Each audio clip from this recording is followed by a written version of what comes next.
So Angel Reese she got cooked yesterday. She got absolutely cooked yesterday by Natasha Howard, and had another kind of struggle game. Again, I still think Angel's had a pretty okay season.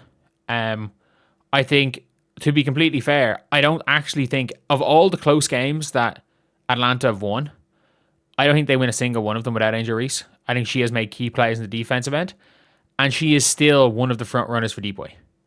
There's no question about that. But for me, I feel like there was a bit of selective defense that I just didn't like from last night.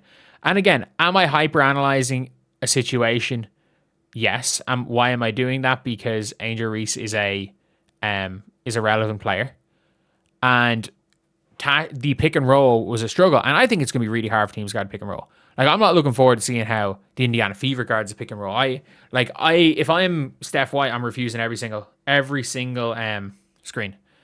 I'm refusing every single pick, and I'm funneling Olivia Miles into. I'm playing drop coverage. I'm refusing and playing drop. Like, this is how I would play every single one. If I'm anybody, if you don't have any sort of ability to switch it, because Olivia Miles is so good, and Natasha Howard, in her defense, Natasha Howard is tunnel visioned, and that was a big problem when she played with the Fever, that she's tunnel visioned on scoring. But the difference is that she's not getting anyone's way this year because they're playing a 4 out, 1 in. And she's not getting anyone's way. Whereas in Indiana, she was getting in a lot of people's way. So we're going to draw it up right here. And this is how you should be kind of guarding the pick and roll here. So obviously Olivia Miles comes in this position every single time. Olivia Miles is going to be here. Tash Howard setting the screen in this direction 90% of the time. So what you should be doing as a defender is what Caitlin Clark does a lot. And the teams just don't realize it, especially if they go with a double guard screen. Whoever's the big that's the second screen has to be dropping. Like, I would literally, if I was any of these bigs on Olivia Miles, I would drop to here and I would refuse the screen. I would go to here and send another defender down here so that Olivia Miles comes off that. So that Tash Howard rolls and she rolls hard, this player can guard too.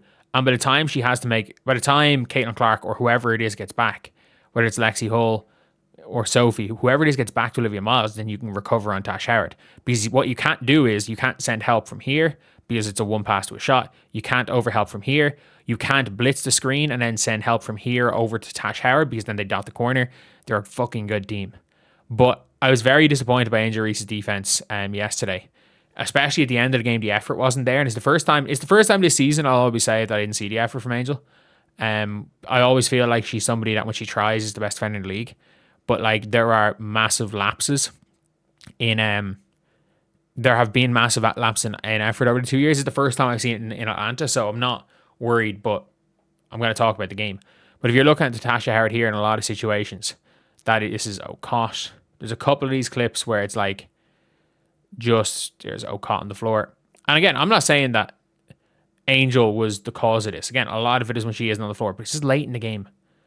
Late in the game in the PNR, like, she's kind of just lost in that scenario. Like, that's a really bad defensive play. Like, she's not looking at the ball. She's kind of like, oh yeah, Tash isn't a threat. And suddenly she's gotten screened by Kayla McBride. Without realizing it, she has sent Tash Howard in for an unbelievable finish, but Tash Howard into Jordan Canada. Like, that's kind of too easy. Again, in that situation there, like, that is really poor pick and roll defensive IQ, like, especially with Olivia Miles. Like, the one thing I will say with Angel is in this scenario here, and also at the same time, Canada has to do something a bit better here. Ryan Howard's kind of got to cover. Ryan Howard's got to drop here. So in this scenario here, it's got to be Ryan in the drop, Jordan Canada here, because right now Angel hasn't committed and Olivia Miles is just too good as a passer. And this is one of those things where it's like Angel's being like, it's mostly your fault. No one did well there. It's mostly her fault. And it's like, what am I supposed to do? It's like, you got to either commit or drop. You got to do one or the other, especially because Olivia Miles hasn't been a great shooter. You got to drop in this scenario here. And like, I don't know what that is on defense. Like, I'm not going to lie. I actually don't know what she's attempting to do here. She's not guarding the ball or the man. She's just kind of standing in no man's land. And this is just bad defense. This is bad defense. And look, there are obviously, you can pick apart a lot of lowlights of players. But Like, that's not defense. That's actually not defense. And and Angel Reese is there throwing your hands to the ceiling. It's your fault. And again, still, all defensive team at this point in time, still in the conversation for DPOY. She's had so many clutch defensive plays. But like, the pick and roll defensive IQ, and again, this is the first time I've seen a team spam pick and rolls against her. To be fair, she kind of struggled a little bit the first game as well. That's very poor defense by Seeker Kone there, leaving his Borlays on an island. Like, that's not defense.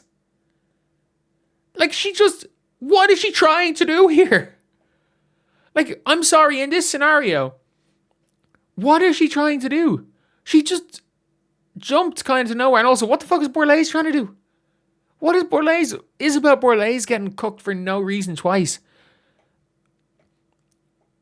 Again, a second screen is refused. Angel just decided, you know what, I'm just not going to play. Like, I'm sorry, if Caitlin Clark does this, and Caitlin Clark's an offensive player, if Caitlin Clark does this, it's a low light. Like, what the fuck is this? This one's bad. That's a good shot here by she's off the floor now.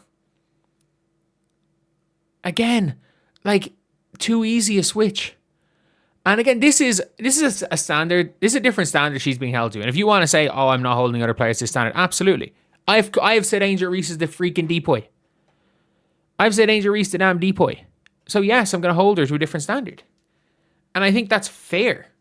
I think it's absolutely fair to hold a player to a different standard when you have deemed them the defensive player of the year. And I was more concerned when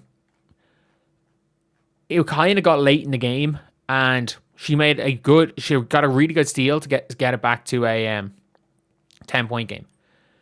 And the Minnesota Lynx, after Angel made a very good big play down the stretch after playing a bad game on both ends pretty much, she made a big clutch play, which she's been making all year. However, what ended up happening then was the Minnesota Lynx got a couple of buckets and the game kind of went not out of hand, but it was going a bit out of hand and the effort dropped again. It's like, it's the one thing that frustrates me about Angel because there is selective effort. There is selective effort. And there's a reason why when you look at the advanced stats, and again, I'm not trying to pretend that Angel Reese is the 11th best player in the draft class. That's just not the case. But like, when she is a -11 on offense, and in terms of net points, basically an equivalent to Caitlin Clark on defense, a lot of Angel this season she's been unbelievably clutch. She has been unbelievably clutch, but it's like random possessions in the second and third quarter taken off when this is a player that has to play with an edge, has to be that hustle player, because when Angel is a hustle player, she's the best rebounder in the league. She's the best defender in the league. I fully believe that when she's locked in, she's the best defender in the league. Problem is, she's not always locked in. And yesterday, she did not look locked in. I thought she looked very locked in to end the game against the Aces. I didn't think she looked locked in at all in that game either. I think she didn't look locked in through 3 quarters of multiple games, and it has been unbelievable in fourth quarters. I thought she was fantastic in the fourth quarter against the Mercury. She was unbelievable game 1 in the fourth quarter after not being great up to then. But it's like, she's still clogging the lane a little bit on offense, but like, that is what it is. Like, she's never going to be this great offensive player. But when you're in DPOY conversations, you're held to a bit of a different standard.